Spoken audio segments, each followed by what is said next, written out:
มื้อนี้เป็นมื้อสันวันดีของน้องสุดาวันทองทิพย์และกาพ่อใหญ่นัดเนาะแต่เฮาครอบครัวอยู่หน้ามีพี่เหลือมาฟาร์มาตอนเนาะจากบทเพลงจากเขตตะเข็บชายแดนและกาก่อนอื่นต้องขออวยพรไปยังครูสมรสใหม่เนอไอ้นัดน้องสุดาขอเธอมีชีวิตครูที่ดีราบรื่นขอเธอฮักกันไปจนแก่จนเฒ่าสุงคอยเอิญงานแบบนี้ว่ามือห่มผ้าลายผืนเดียวขออนุญาตเสิร์ฟบทเพลงจากพื้นที่ธุระกันดารสู่ทุกฐานฟังอยากจะเป็นคู่ครองกับสาวน้องบ่ละเดถ้าได้เมื่อปากเซอย่าลืมแม่สาวเซสารวันมากินน้ำมะพร้าวน้ำใสปิ้งไก่ใหญ่หน้าโป่งบ้านมันดื่มเหล้าขาวเมื่อคงเดือนคนละวงการสารวันก้าวมัน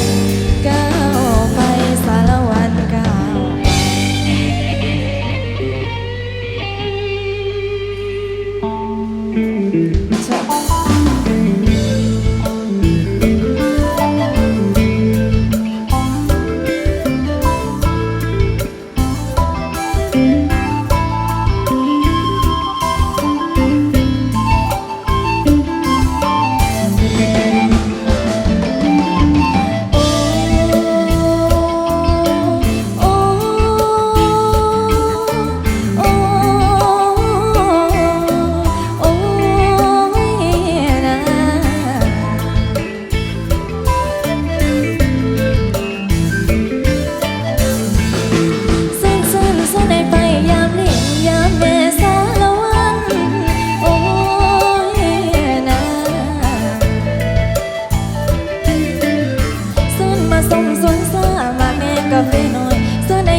สัญญาไว้สัญญาไว้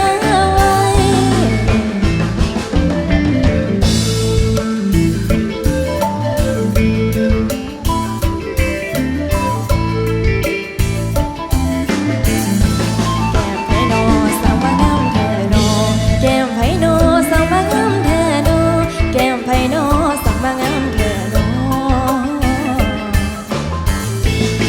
เตี้ยลงสารวันเตี้ยลงเตี้ยลงสารวันเตี้ยลงเตี้ยคงไม่เหมือนหงลินน้ำเตี้ยให้งามและให้มันต้องจำเห็นเตี้ยให้งามและให้มันต้องจำเห็นลุกขึ้นสารวันลุกขึ้นลุกขึ้นสารวันลุกขึ้นลุกขึ้นแล้วไว้ถอยหน้าถอยหลังย้อนจังจังสารวันย้อนจังจังย้อนจังจังสารวันย้อนจังจัง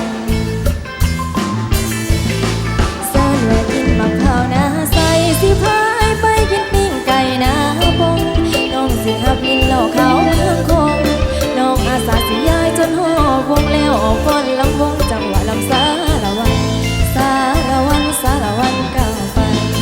สารวันปากซองบ่อละเวนสารวันปากซองบ่อละเวนดินแดนที่สวยงามอุดมและห่างมีกินทานโอแก้วก็มาดังวีลาบุรุษของศาสตร์ลาวหักษาเอาไว้สารวันเฮาเอ่ยหักษาเอาไว้สารวันเฮาเอ่ยลาลงสารวันลาลงลาลงสารวันลาลงลาลงสารวันลาลงลาลงสารวันลาลง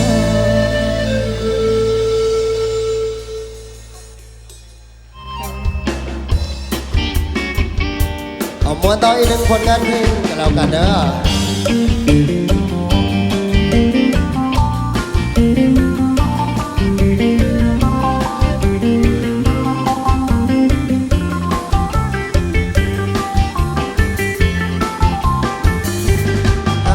ดีผมเพกางเอ่ยฮักเจ้าเดสาวบึงเสเอ่ยฮักเจ้าแท้เจ้าแท้อยากมาขอแวะบังส่งผมดอกมางามลายเทนอนาวาสนาสำอายสมดองแน่บ่นอหัวใจอันนี้ทั้งสี่ห้อง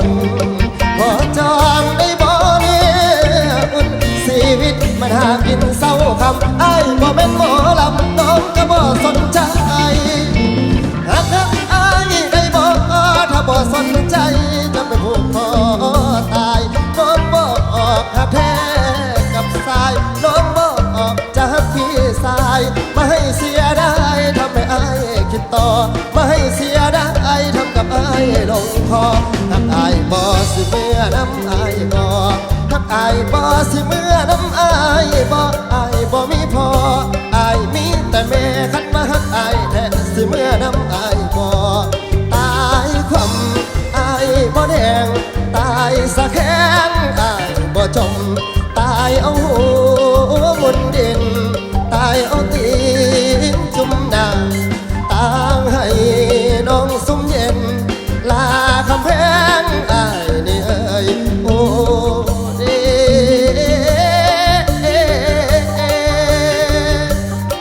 สาวบึงเสอ้ายนี่เอ่ย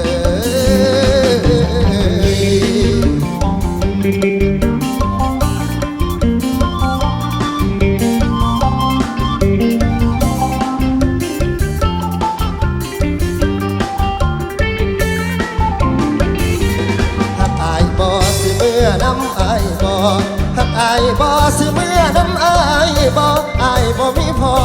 อายมีแต่แม่คันมาหักอายแท้สิเมื่อน้ำอายบ่ตายความอายบ่แดงตายสะแข็งอายบ่จมตายเอาหัวมุนดินตายเอาตีนจุ่มด่างตางให้น้องสุ่มเย็นลาคำแพงอายนี่เอ่ยโอ้เด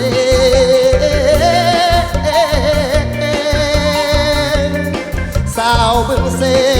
อายนี่เอ่ย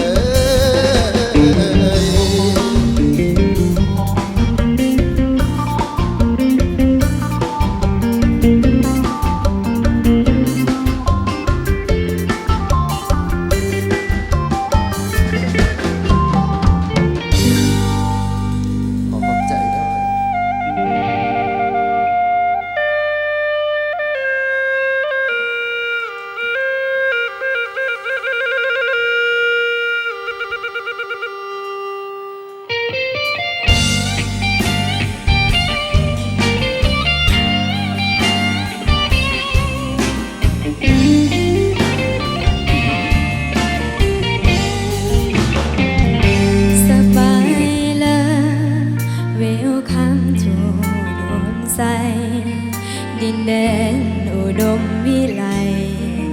ถ้าเจ้าสิ่งคำแห่งนี้ผู้ทาสงามตาดินแดนใบสาพันปีน้ำกันไหลเย็นทั้งปีผู้คนมากมีน้ำใจ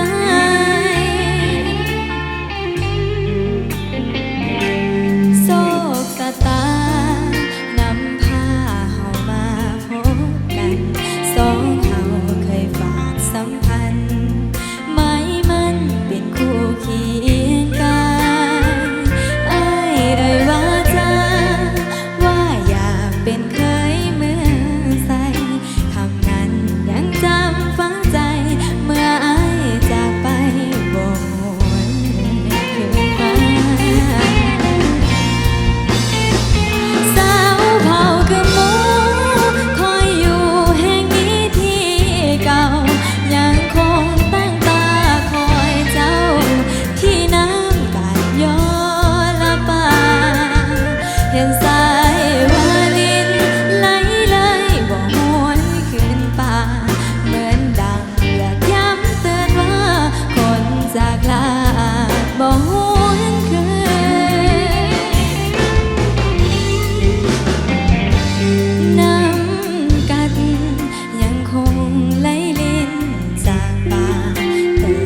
อื่นอย่าปล่อยให้คอยก้าวเกินรีบคืนมาทวงสัญญาอุดมใสยังคงคอยท่าน้ำกัดยอละบาคอยเจ้ากลับคืน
คืนมาโทรสัญญาอุดมใสยัง